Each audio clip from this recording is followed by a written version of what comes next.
Perjalanan itu harus perjalanan yang mubah, bukan perjalanan maksiat. Jadi pengedar sabu-sabu nggak boleh buka puasa, walaupun pengedar sabu-sabu biasanya tidak puasa.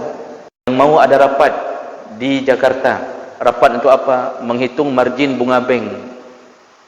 Tujuan rapat untuk hitung bunga bank terbaru yang akan diterapkan di tahun 2022. Ini perjalanan maksiat. Anak sudah bilang, mak buka, ini dah bahaya, mamak kamu tak kayak tibik kebah riba bahaya, mamak buka. Mamaknya mengatakan, tidak nak, mamak akan lanjutkan puasa, biar mamak meninggal dalam keadaan berpuasa, menghadap Allah dalam keadaan berpuasa. Ini menghadap Allah langsung neraka. Yang dia bisa angkat semen, gali paret, ya, kemudian turunkan barang, pasang bata, itu yang dia bisa. Dan dia sudah menikah. Kalau dia tidak kerja, dia tidak akan memberi nafkah kepada anak istri. Apa hukumnya orang seperti ini di tengah Ramadan? Assalamualaikum warahmatullahi wabarakatuh. Alhamdulillahi rabbil alamin. Wa bihi nasta'in ala umuri dunya waddin. Asyhadu an la ilaha illallah wahdahu la syarika lah. Wa asyhadu anna Muhammadan 'abduhu wa rasuluhul karim. Allahumma shalli wa sallim ala nabiyyina wa sayyidina Muhammadin wa ala alihi wa ashabihi ajma'in. Amma ba'd. Rabbi shrah li sadri wa yassir li amri wahlul 'uqdatam min lisani yafqahu qawli. Segala puji bagi Allah, kemudian salawat dan salam kepada Rasulullah, pada keluarga dan seluruh sahabat-sahabatnya. Bapak Ibu jemaah salat zuhur yang Allah muliakan insyaallah. Di kesempatan kali ini kita insyaallah akan membahas saling berbagi tanpa bermaksud menggurui, yaitu tentang dosa-dosa besar di dalam Ramadan.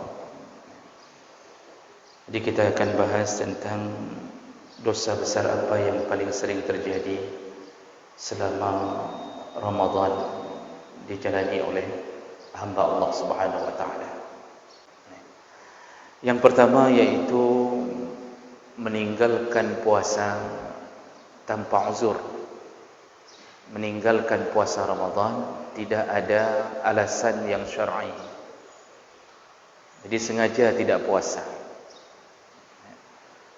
Syarat untuk puasa, syarat wajib puasa cukup, kemudian syarat sah puasa cukup. Tidak ada penghalang yang membuat dia boleh tidak berpuasa, tapi kemudian dia sengaja tidak puasa. Ini termasuk dosa besar paling tinggi dalam Ramadan. Karena Ramadan Allah khususkan untuk berpuasa, dan orang-orang yang tidak berpuasa telah keluar daripada perintah Allah Subhanahu wa taala. Dalam beberapa hadis disebutkan, contoh hadis dari Umamah Al-Bahili radhiyallahu anhu, beliau mendengar dari Rasulullah sallallahu alaihi wasallam. Saya bacakan terjemahannya karena hadis panjang. Aku mendengar dari Rasulullah sallallahu alaihi wasallam bersabda, Rasulullah berkata, ketika aku sedang tidur, tiba-tiba ada dua laki-laki yang mendatangiku. Keduanya memegang kedua lenganku, kemudian membawaku ke sebuah gunung terjal. Keduanya berkata kepadaku, naiklah. Aku menjawab, aku tidak mampu naik. Lalu keduanya berkata, kami akan memudahkannya untukmu. Maka aku naik, kata Nabi, aku naik ke gunung itu. Dan ketika aku telah berada di tengah gunung itu, tiba-tiba aku mendengar suara-suara yang keras. Maka aku bertanya, suara apa itu? Kedua orang itu menjawab, itu teriakan penduduk neraka. Kemudian aku dibawa, tiba-tiba aku melihat sekelompok orang bergantung, yaitu terbalik, digantung dalam keadaan terbalik, dengan urat-urat kaki mereka di atas dan ujung-ujung mulut mereka di bawah, disobek dan mengeluarkan darah. Lalu aku bertanya, ada apa dengan mereka? Siapa mereka itu? Orang yang membawaku menjawab, mereka adalah orang-orang yang berbuka puasa sebelum waktunya. Hadis riwayat An-Nasa'i, Ibnu Hibban, Baihaqi, Al-Hakim, Tabrani dengan derajat yang sahih. Jemaah mulakan Allah, ini salah satu hadis Nabi yang menunjukkan azab bagi mereka yang sengaja berbuka dengan tanpa uzur dari Allah Subhanahu wa taala. Jadi tidak ada alasan untuk berbuka tapi berani berbuka. Apalagi yang tidak puasa sama sekali. Dalam hadis lain, an Abi Hurairah radhiyallahu anhu qala Rasulullah sallallahu alaihi wasallam, man aftara yawman min Ramadan, barang siapa yang berani berbuka puasa Ramadan sehari saja berani berbuka di tengah Ramadan, fi ghairi rukhsah, tanpa ada keringanan, rakhasah Allah, tidak ada keringanan yang diringankan oleh Allah untuknya, lahu fala yuqbal minhu ad-dahr kulluh, maka sungguh dosanya seakan-akan dia tidak diterima puasanya selama setahun. Jadi maksudnya walaupun dia ganti setahun, dia mau ganti puasa yang dia buka dengan sengaja sehari, dia mau ganti dengan setahun, sungguh murka Allah belum selesai kepadanya. Hadis riwayat Ahmad, Abu Daud, Ibnu Khuzaimah.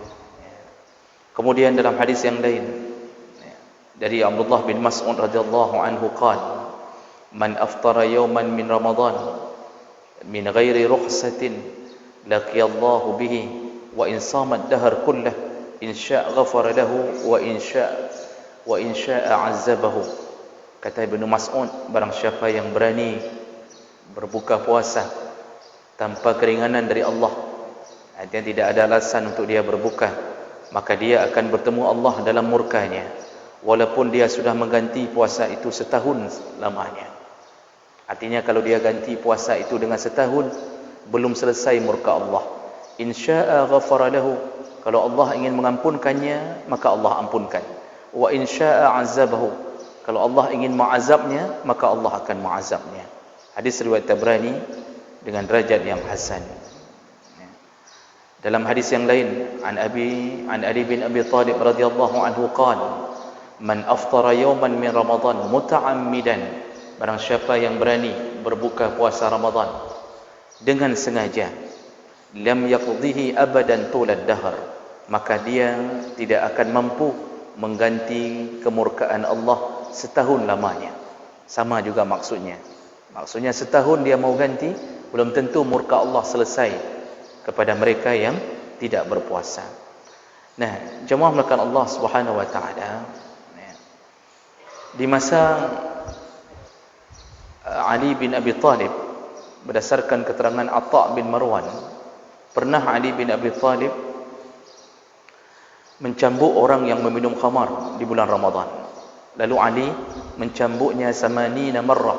Pertama beliau cambuk 80 kali. Kemudian besoknya ditambah lagi menjadi 20 kali lagi.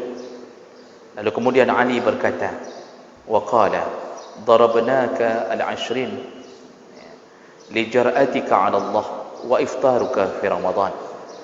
Yang 80 kali kata Ali itu untuk hukuman engkau minum khamar. Sedangkan ku tambah 20 kali lagi itu dari dosamu mengolok-olok atau kelancanganmu mengolok-olok agama Allah di dalam Ramadan. Jadi saking marahnya Ali kepada orang yang sengaja meminum khamar di siang hari Ramadan. Nah, jemaah mulakan Allah, dari hadis-hadis itu kita dapatkan sebuah maklumat bahawa dosa besar meninggalkan puasa Ramadan tanpa uzur.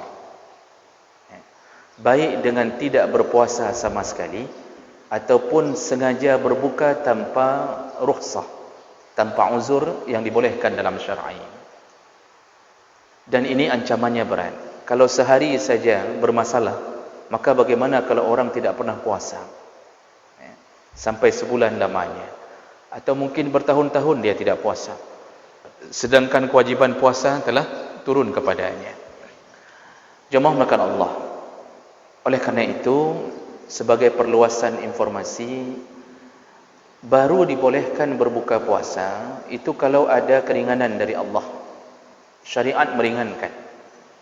Nah, ada beberapa orang yang dibolehkan untuk tidak berpuasa atau boleh berbuka puasa. Siapa mereka? Yang pertama, as-safar, orang yang melakukan perjalanan. Orang yang melakukan perjalanan. Berdasarkan ayat Allah, "Faman kana minkum maridan aw 'ala safarin fa'iddatun min ayyamin ukhar." Barang siapa di antara kamu yang sakit atau sedang melakukan perjalanan, maka dibolehkan berbuka lalu mengganti di hari yang lain. Nah, masalah safar itu ada syarat. Jadi tidak semua safar dibolehkan berbuka puasa. Ada syaratnya. Yang pertama, syarat pertama adalah as-safar at-tawil. Perjalanan itu harus perjalanan yang panjang. Mana ukuran perjalanan panjang? Alladhi yubihu qasra as-salat ar-ruba'iyyah wa zalika limasafah tuqaddar bihawalai 89 km. Yaitu safar yang menyebabkan bolehnya melakukan salat qasar atau jamak. Ukurannya adalah 89 km. Itu syarat pertama. Jadi kalau orang sudah merencanakan untuk berjalan yang melebihi 89 km atau 90 km, maka rencana itu sudah mendapatkan syarat pertama. Tapi baru syarat pertama. Dan itu yang dihitung adalah yang direncanakan, bukan yang sudah ditempuh. Karena banyak orang salah faham. Banyak orang mengira yang sudah ditempuh bukan, tapi yang direncanakan. Contoh, kita mau pergi ke Banda Aceh. Dari sini ke Banda Aceh sekitar 200. Siapa yang sering menghitung-hitung kilometer di sini? Warduh Badung 250. Anggap sajalah begitu. 250. Berarti sudah melebihi 89 km. Kalau rencana itu sudah muncul dan kita akan berangkat, itu sudah masuk syarat pertama. Jadi jangan salah faham, bukan jarak yang sudah ditempuh. Karena ada orang yang kadang-kadang berangkat dari Lok Ismawi, baru sampai ke Biren. Dari sini ke Biren berapa kilo, Pak? Oh, orang Biren 35 ya, Pak. Sekitar 35 ya. Allah alam. 60 kilo. Berarti kan belum sampai 90 kilo. Jadi ada orang yang turun dan merasa tidak sanggup lagi puasa. Dia tanya sama penumpang lain, "Kajit dah buka puasa, roh? Sudah boleh buka puasa? Saya enggak sanggup tahan lagi ni, sudah. Cuaca terik sekali," misal contohnya. Lalu penumpang lain mengatakan, "Oh, belum boleh Bapak. Kita baru 60 km. Kita belum sampai 90." Ini penumpang ini suruh mengaji, Pak. Jadi salah faham, bukan yang sudah ditempuh, tapi perencanaan berapa yang akan ditempuh. Berarti syarat pertama sudah dapat, iaitu melebihi 90 km. Nah, syarat kedua, ayakuna safar mubahan. Perjalanan itu harus perjalanan yang mubah, bukan perjalanan maksiat. Jadi pengedar sabu-sabu enggak boleh buka puasa. Walaupun pengedar sabu-sabu biasanya tidak puasa. Enggak boleh, karena dia sedang melakukan perjalanan berbau maksiat. Yang mau selingkuh tidak boleh berbuka puasa. Oh, nak Medan, Pobot nak selingkuh, tidak boleh buka karena rencananya bermaksiat. Yang mau ada rapat di Jakarta, rapat untuk apa? Menghitung margin bunga bank. Tujuan rapat untuk hitung bunga bank terbaru yang akan diterapkan di tahun 2022. Nyan perjalanan maksiat. Tidak boleh buka puasa, apapun yang terjadi. Enggak boleh, enggak ada keringanan. Kenapa? Rasulullah berkata, "Ar-rukhasu la tunatu bil ma'asi." Kaedah fikih mengatakan itu. Keringanan Allah tidak berlaku kepada ahli maksiat. Jadi perjalanannya harus perjalanan mubah. Tidak boleh berbau maksiat.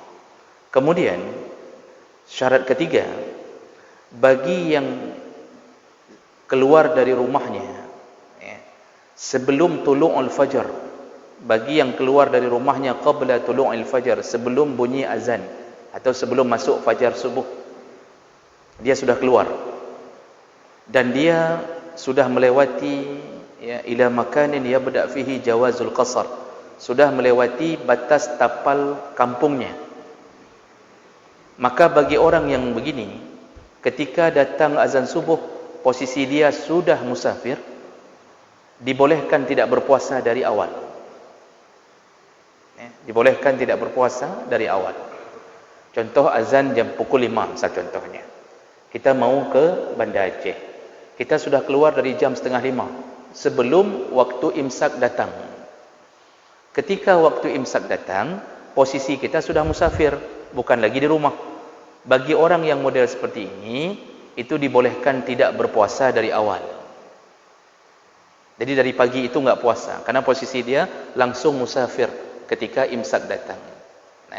Tapi bagi mereka yang keluar setelah azan subuh, berarti ketika waktu imsak datang, dia posisinya bukan musafir, tapi masih mukim di tempatnya, atau al-hadar. Berarti orang yang seperti ini tetap wajib puasa. Sahur sunnah, tetap wajib puasa. Nanti ya, ketika dia menemukan masyaqqah, summa ta'arrada masyaqqah syadidah la tahtamilul 'adah aftara wa qadha. Nah, kapan orang yang keluar dari setelah azan subuh ini boleh berbuka puasa? Jadi dia ni keluar setelah azan subuh, berarti tadi wajib puasa dulu. Enggak puasa sama sekali.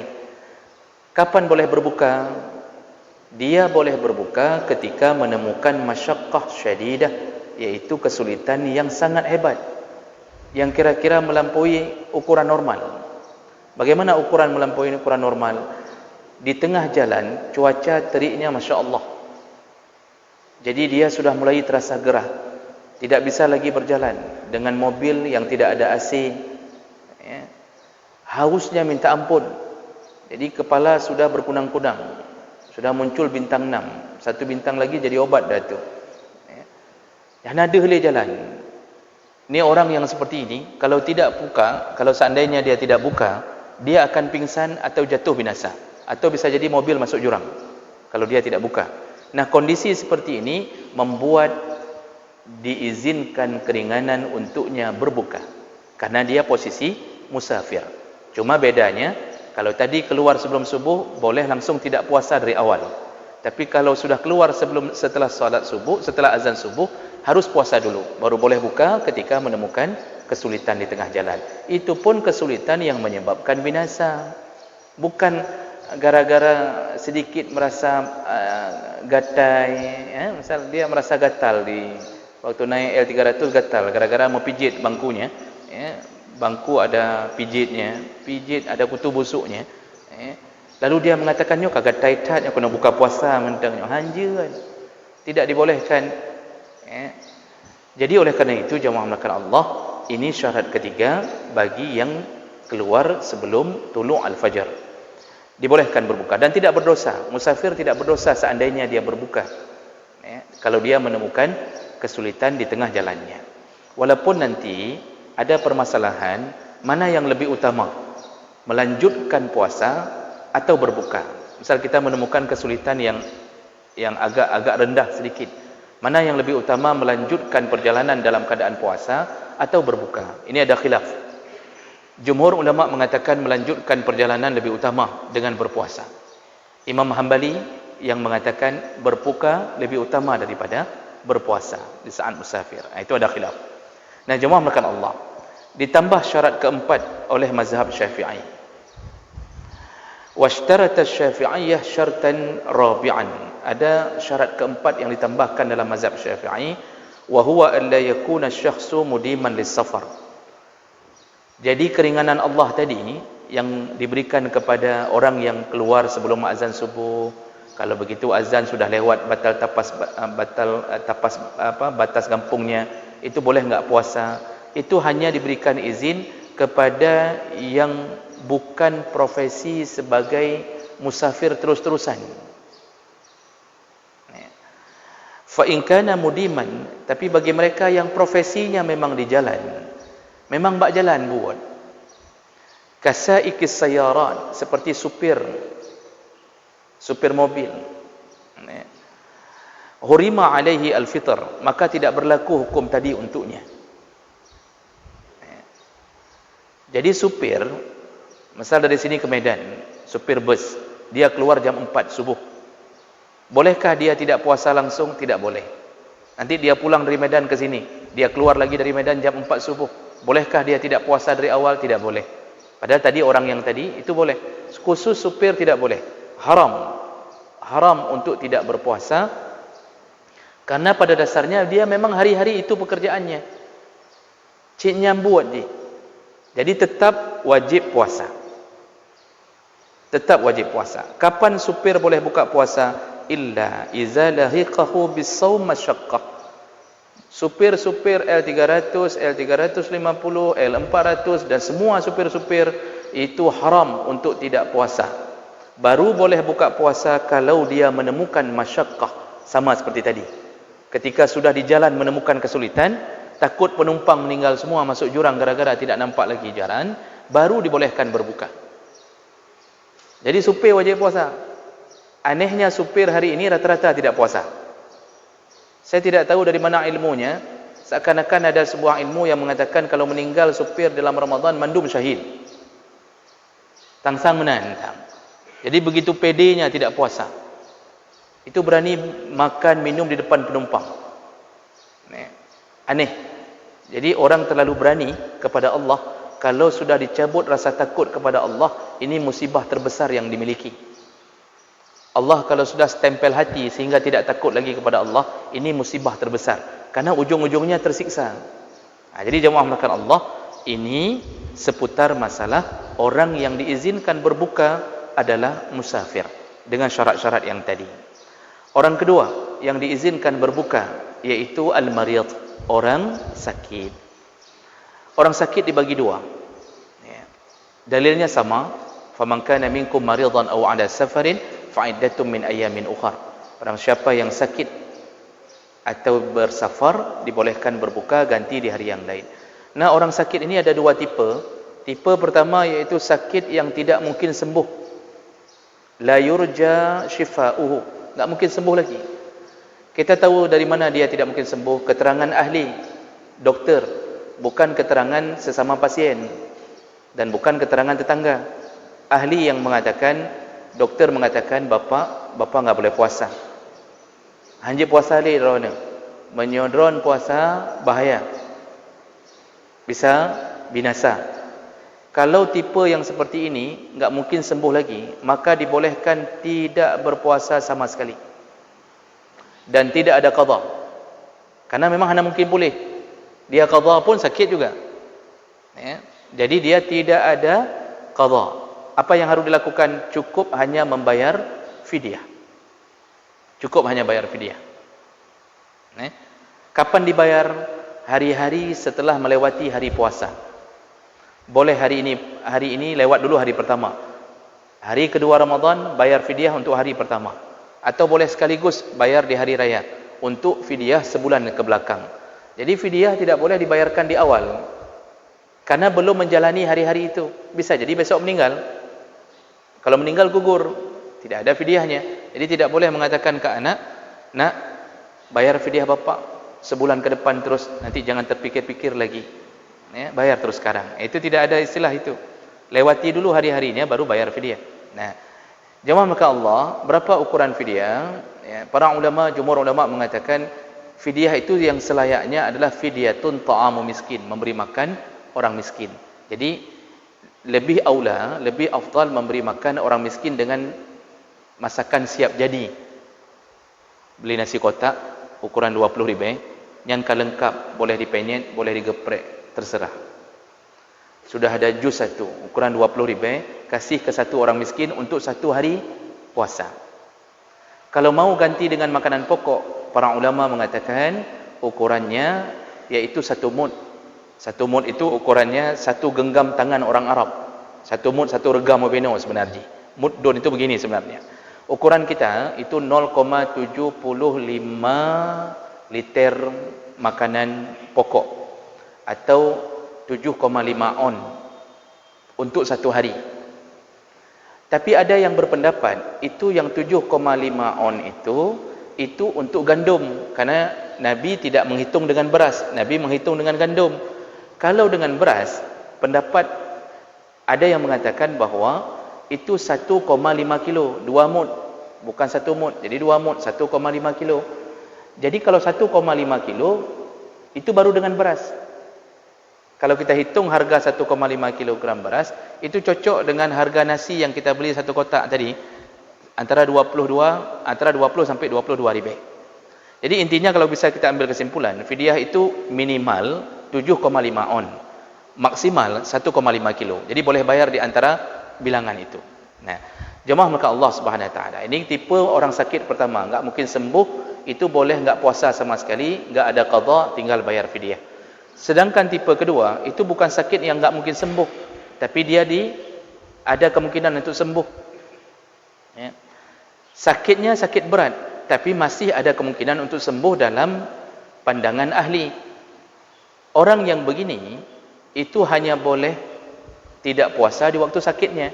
Selesai sakit wajib puasa, nanti ganti setelah Ramadan hari-hari yang dia tinggalkan.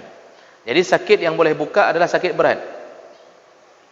Kalau selain sakit berat, fa illam yatadarrar, kalau bukan sakit berat, ya, seperti di sini al-jarab wa waja' daras atau isba' atau damal nahwa, penyakit panu, kadas, kurap, ya, gatai-gatai, kemudian gatai baule, atau maku apa lagi, cemekam lah contohnya. Ni hanya buka puasa.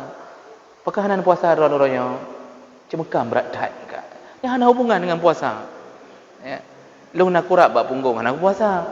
Itu tidak boleh buka puasa. Jadi ya puasa yang boleh buka bagi orang sakit yang sakitnya berat. Demam tinggi, tipes, kemudian DBD, itu silahkan buka, ganti di hari yang lain. Nah, ini orang kedua yang boleh berbuka puasa. Kemudian orang ketiga, ya, kita ada tanya jawab? Ada. Baik, saya habiskan sedikit lagi supaya menggantung, ya. Orang yang ketiga yang dibolehkan untuk berbuka adalah al-hamlu war-ridha'. Orang yang hamil dan menyusui.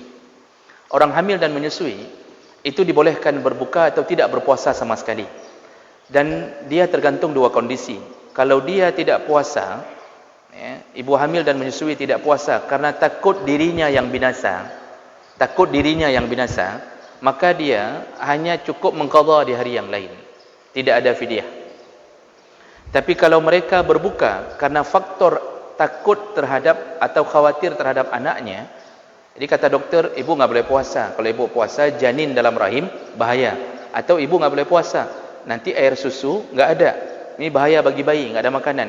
Jadi dia enggak puasa bukan karena dirinya, tapi karena faktor anaknya. Yang seperti ini, selain qadha, wajib ditambahi fidyah. Begitu kesimpulannya. Dan itu disepakati oleh jumhur ulama. Baik, orang berikutnya yang boleh tidak puasa adalah al-harim, yaitu orang yang sudah tua renta, sudah katuha datan. Ya. Tuha datan ini bukan model-model seumur bapa yang rambut putih, tidak. Bapa masih kuat-kuat walaupun rambut putih, ya, tapi tenaga masih hitam. Yang dimaksud di sini adalah orang-orang yang katuha datan umur 80, 90, bak gejak mentek-tek, kalau disuruh puasa dia pingsan, enggak sanggup lagi. Nenek-nenek tuha, kakek-kakek tuha itu boleh tidak puasa sama sekali. Boleh tidak puasa. Jadi apa yang harus dilakukan? Tidak ada qadha. Sama seperti orang sakit yang enggak mungkin sembuh tadi, enggak ada qadha. Karena disuruh qadha pun berbahaya bagi dia. Jadi cukup hanya membayar fidyah. Ini termasuk dalam kalimat wa 'alal ladzina yutiqunahu, orang-orang yang sudah tidak sanggup lagi puasa. Maka cukup membayar fidyah, tidak ada qadha. Jadi jangan paksa nenek kita untuk puasa, ya, kecuali kita ingin mendapatkan warisan lebih cepatnya kan. Ya, puasa aja nek, bakal mati itu mungkin, ya, kalau sudah berniat buruk. Nah, kemudian siapa lagi yang boleh berbuka puasa? Irhaqul ju' wal 'atash, orang-orang yang tiba-tiba mendapatkan rasa lapar dan haus yang sangat dahsyat. Dia bukan musafir, dia tidak sakit, tapi tiba-tiba entah kenapa rasa lapar dan haus membuat dia seperti akan binasa. Jadi sudah berkunang-kunang seperti tadi, sudah mulai pitam, rasanya luar biasa terasa haus. Orang seperti ini maka dibolehkan untuk berbuka puasa dengan dalil Al-Baqarah 195, wala tulqu biaidikum ila tahlukah, janganlah engkau membawa dirimu ke dalam kebinasaan. Juga dengan dalil wala taqtulu anfusakum, jangan engkau membunuh dirimu sendiri, innallaha kana bikum rahimah, karena Allah sayang kepadamu. Jadi bapa ibu yang sudah terasa betul-betul enggak sanggup lagi dan itu sudah mulai berbahaya, kita rasa ni bahaya ni, ini kena pingsan, itu enggak boleh mengatakan ke anak, anak sudah bilang, mak buka, ini sudah bahaya, mamak kamu tak kayak tibik ke bawah dari babahnya, mamak buka. Mamaknya mengatakan, tidak nak, mamak akan lanjutkan puasa, biar mamak meninggal dalam keadaan berpuasa, menghadap Allah dalam keadaan berpuasa. Ini menghadap Allah langsung neraka, langsung neraka, dipastikan neraka, karena dipastikan ini termasuk golongan bunuh diri. Karena Allah sayang, tidak boleh hubungan nyawa kita seakan-akan mengatakan, aku menghadapmu ya Allah dalam keadaan berpuasa, nyopoh roh, wajib buka. Syariat itu yassir wala tu'assir, ringankan, jangan berat-beratkan diri. La darar wala dirar, kata Nabi. Syariat tidak berbahaya dan tidak boleh membahayakan orang lain. Jadi boleh buka puasa dalam keadaan begitu. Kemudian berikutnya, al-ikrah, orang yang dipaksa buka. Contoh, kita tinggal di minoritas kaum muslimin, dipaksa oleh mayoritas, jadi dibawa senjata, kemudian kita dibilang buka, diberikan babi lagi, suruh buka puasa dengan babi, padahal babi enggak puasa. Babi dikasih untuk kita untuk buka puasa, pistol di tangan, kalau enggak buka ditembak. Apa hukumnya di saat itu? Boleh berbuka dan dia tidak berdosa, ganti di hari yang lain. Tapi syaratnya pemaksa harus lebih kuat daripada yang dipaksa. Jadi kalau kita lawan mati, kita diikat, ditawan, enggak buka, disiksa atau dibunuh, kita boleh melakukan itu. Tapi kalau yang datang anak kecil dengan pistol air, buka, menyahang buka, aku timbak ke. Ini anak miknya dah hambur pak kendanya yang harus buka puasa. Dia yang harus kita buka, jadi makanan buka puasa kita. Itu enggak boleh taat kalau kita sanggup lawan. Jadi yang boleh berbuka ketika pemaksa lebih kuat. Berikutnya, siapa lagi yang boleh berbuka puasa? Sahibul amal asyaq, yaitu orang yang punya pekerjaan pok sempom. Dia pekerjaannya pok dan sempom. Setelah dia pok, dia sempom lagi, enggak ada pekerjaan lain. Disuruh kerja lain enggak bisa. Disuruh kerja kantor enggak bisa. Disuruh pegang komputer rusak. Disuruh jualan bangkrut. Disuruh jaga anak orang mati. Enggak ada yang beres satu pun, hanyut sapu. TK pun tidak sekolah, baca tidak bisa, semua tidak bisa. Yang dia bisa, angkat semen, gali paret, kemudian turunkan barang, pasang bata, itu yang dia bisa. Dan dia sudah menikah. Kalau dia tidak kerja, dia tidak akan memberi nafkah kepada anak isteri. Apa hukumnya orang seperti ini di tengah Ramadan? Dia tetap wajib puasa dulu di awal sahur. Jadi enggak boleh langsung dia mengatakan, "Long si bulannya hana long puasa apa? Saya sebulan ini enggak puasa." Karena kata ustaz, saya termasuk orang yang pok sempom. So yang pegah lagi nya.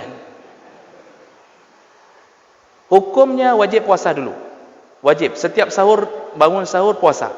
Kapan boleh berbuka? Ketika dia mulai bekerja dan tidak sanggup tahan lagi. Karena bisa jadi ada hari-hari yang dia ringan kerjanya, tetap wajib lambung puasanya. Boleh buka ketika enggak sanggup tahan lagi. Sudah 50 semen dia bongkar, turunkan, enggak sanggup tahan lagi. Itu baru boleh buka. Betul-betul enggak sanggup lagi. Takut kalau enggak buka dia binasa dan enggak bisa cari nafkah untuk besok. Itu kategori yang boleh berbuka puasa.